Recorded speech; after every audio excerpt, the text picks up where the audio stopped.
Let me set the scene straight. I never intended to find myself tangled in this mess. Picture this.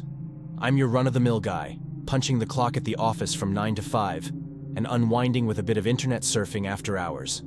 But one fateful night, while casually exploring the depths of the web, I stumbled upon something that shook me to the core. An online arms deal. It all started innocently enough. I was just cruising through some forums on the dark web, on the hunt for tips on encryption and cybersecurity, when I stumbled upon a thread labeled "Arms for Sale." Initially, I brushed it off as some online fantasy, a bunch of wannabe tough guys flexing their digital muscles. But the more I read, the more I realized these guys were the real deal. Now, you'd think I'd have the good sense to back off, close the tab, and pretend I'd never seen anything.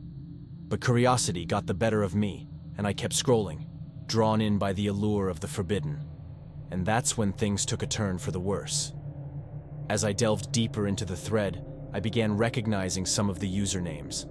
I'm talking people I knew, friends, co-workers, heck, even family members. At first, I chalked it up to coincidence, but the more I dug, the more connections I unearthed. It was like I'd stumbled upon a clandestine network of arms dealers operating right under our noses. Now here's where things started to get really dicey. I should have known better than to keep poking around, but fear held me back. Fear of what I'd stumbled onto. Fear of what would happen if I tried to back out. So I kept my mouth shut, hoping it would all just blow over. But the universe had other plans. Out of nowhere, I started getting these cryptic messages on my phone. They were from some anonymous sender, warning me to steer clear of the arms dealers and keep my mouth shut. At first, I dismissed them as some elaborate prank, but as the threats escalated, I began to feel a chill creeping up my spine. I tried to shrug it off, to convince myself it was all just a big misunderstanding. But deep down, I knew better. Someone was watching me, and they weren't playing games. The messages kept coming, each one more menacing than the last. They knew who I was, where I lived, what I'd seen, and they weren't about to let me forget it. I tried to reach out for help, but every time I tried to tell someone what was going on, it was like my words fell on deaf ears. It was like I was living in some kind of twisted nightmare, trapped in a corner with no way out.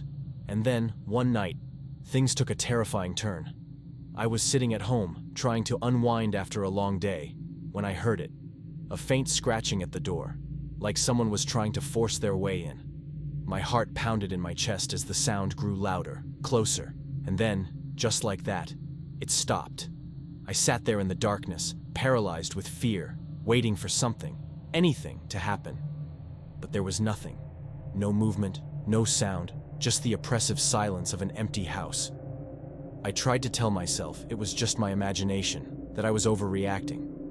But deep down, I knew better. I wasn't alone, and whoever, or whatever, was out there wasn't friendly. I knew then that I had to get out, to leave everything behind and start fresh somewhere new. So I packed up my stuff, said my goodbyes, and hit the road. As I drove away from my old life, I couldn't shake the feeling that I was being watched. That no matter where I went, the shadow of the arms dealers would always be lurking just around the corner. And as I disappeared into the night, I couldn't help but wonder, would I ever truly be free from the web's snare? Ever since I was a kid, I've always been fascinated by the darker side of the internet. You know, the stuff they don't teach you about in school. The hidden corners where the real monsters lurk. So when I first heard about the dark web, I was intrigued. And when I stumbled upon the infamous Red Rooms, live-streamed sessions where unspeakable acts are committed for the entertainment of twisted viewers, well, I couldn't resist the temptation to take a peek. At first, it was just innocent curiosity. I mean, who wouldn't be intrigued by the idea of witnessing something so forbidden? So, armed with Tor and a virtual private network, VPN, I delved into the depths of the dark web, eager to see what horrors awaited me. What I found was beyond anything I could have imagined. Illegal trades, underground markets, and encrypted messages filled the screen before me. But it was the Red Rooms that caught my eye. Live feeds of unspeakable acts of violence and depravity, all broadcast for the sick pleasure of anonymous viewers. At first, I was horrified. I mean, the things I saw, they haunt me to this day. But as the shock wore off, a sickening fascination took its place. I couldn't tear myself away from the screen, couldn't stop watching as the atrocities unfolded before my eyes. But then, one night, something changed. As I watched yet another live stream, something caught my eye. A glimmer of movement in the shadows, a flash of recognition in the eyes of the victim.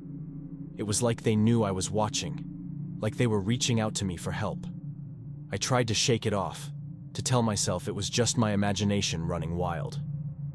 But the feeling persisted, growing stronger with each passing minute. I couldn't shake the feeling that I was somehow connected to what was happening on the screen, that my mere presence was somehow fueling the darkness. And that's when the messages started. At first, they were subtle, a cryptic email here, a mysterious text there. But as the days went by, they grew more insistent, more threatening. They knew who I was, where I lived, what I had seen. And they wanted me to stop watching, to turn off my computer and pretend like none of it had ever happened. But I couldn't. I was too far gone, too deep into the darkness to turn back now. So I ignored the messages, brushed off the warnings, and continued to watch as the horrors unfolded before me. And then, one night, everything changed. As I sat hunched over my computer, my eyes fixed on the screen before me, I heard a noise, a faint rustling coming from the other side of the room. I froze, my heart pounding in my chest, as the sound grew louder, closer. And then, suddenly, it stopped. I sat there for what felt like an eternity, my breath coming in ragged gasps, waiting for something, anything, to happen. But there was nothing. No movement, no sound, just the oppressive silence of the empty room. I tried to tell myself it was just my imagination, that I was letting my fear get the best of me. But deep down, I knew the truth. I wasn't alone in that room, and whatever, or whoever, was there with me wasn't friendly. I tried to shut down my computer, to flee from the darkness that threatened to consume me. But as I reached for the power button, my screen went black. Not from a power outage or a glitch, but from something far more sinister. And then, just as suddenly as it had gone dark, the screen came back to life, filled with a single message: "We're watching you." I felt a chill run down my spine as I read the words, my hands trembling with fear. They knew who I was, where I lived, what I had seen. And they weren't about to let me forget it. I tried to call the police, to seek help from someone, anyone, who could save me from the nightmare I had stumbled into.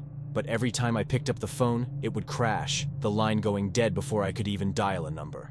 I tried to run, to escape from the darkness that threatened to consume me. But no matter where I turned, no matter how fast I ran, it was always there, lurking in the shadows, waiting to pounce. And then, just when I thought I couldn't take it anymore, it all stopped. The messages, the threats, the stalking, it all disappeared as suddenly as it had begun, leaving me alone in the darkness, shaken but alive. But the terror didn't end there. For weeks afterward, I lived in constant fear, never knowing when it would come back, when the darkness would once again descend upon me. In the end, I realized that some doors should never be opened, some secrets should never be uncovered. And as I sit here now, haunted by the memories of what I've seen, I can't help but wonder, was it worth it? I've always been a bit of a tech geek, you know, the type who spends hours tinkering with computers, exploring the depths of the internet, and getting lost in the vast expanse of cyberspace. It was during one of these late-night browsing sessions that I stumbled upon something that would change my life forever: the dark web. Now, if you're not familiar with the dark web, let me give you a quick rundown. It's like the seedy underbelly of the internet, where all sorts of shady dealings go down. You can buy drugs, guns, fake IDs, you name it. But it's not just about illegal transactions. There are also forums and chat rooms where people discuss all kinds of twisted stuff, from conspiracy theories to disturbing fetishes. At first, I was just curious. I mean, who wouldn't be intrigued by the idea of exploring this hidden corner of the internet? So, armed with Tor and a virtual private network, VPN, I dove headfirst into the abyss. The first thing that struck me was the sheer volume of information available. It was like stumbling into a digital labyrinth, with endless pathways leading to who knows where.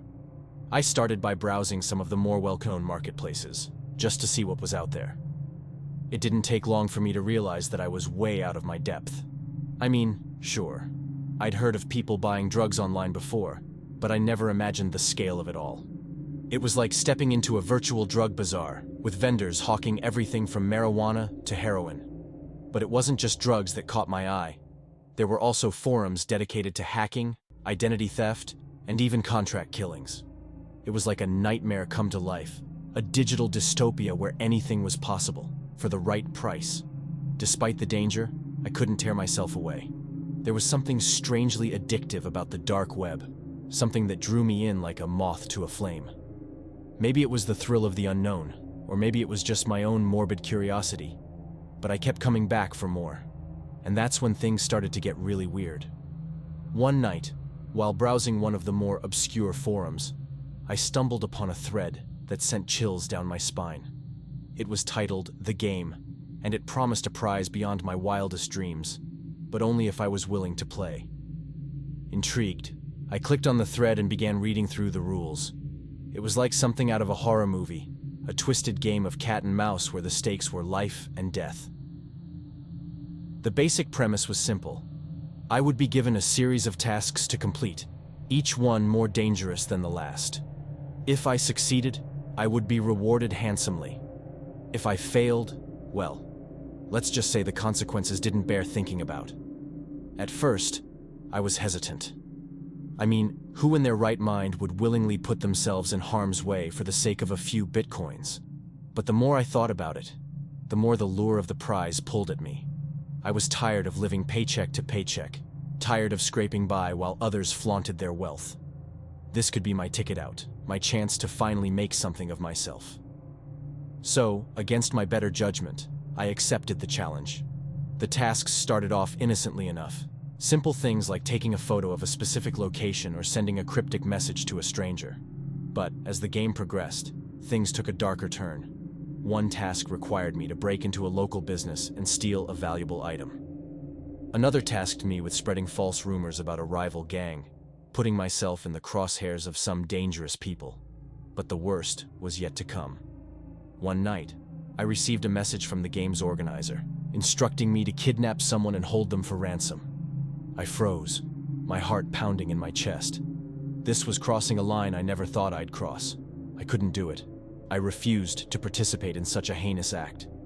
But the game's organizers were relentless. They bombarded me with threats, promising to ruin my life if I didn't comply. They knew everything about me, where I lived, where I worked, who my friends and family were. It was like they were watching my every move, waiting for me to slip up so they could pounce. I tried to block them, to shut them out of my life, but they always found a way back in. They hacked into my accounts, sent me chilling messages from anonymous numbers, even followed me when I went out in public. I was living in constant fear, never knowing when they would strike next.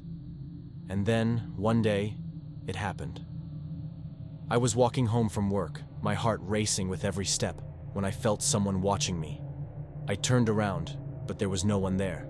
I quickened my pace, my breath coming in ragged gasps, but the feeling of being followed only grew stronger. I broke into a run, my footsteps echoing off the empty streets. But whoever, or whatever, was following me matched my pace effortlessly. I was running for my life, but it was like I was trapped in a nightmare with no way out. And then, just when I thought I couldn't take it anymore, they revealed themselves. A figure stepped out of the shadows, their face obscured by a hooded cloak. They said nothing, but their presence spoke volumes. They were the game's organizers, and they had finally caught up with me. I tried to run, to fight back, but it was no use. They were everywhere, surrounding me on all sides. I was trapped, helpless, at their mercy. And then, just as suddenly as they had appeared, they were gone. Vanished into thin air, leaving me alone in the darkness, shaken but alive. But the terror didn't end there, never knowing when they would strike again. I was tormented by nightmares, haunted by the memory of that hooded figure lurking in the shadows. In the end, I realized that the game's organizers weren't just after my compliance, they were after my soul. And though I escaped with my life, I would never truly be free from the horrors of the dark web.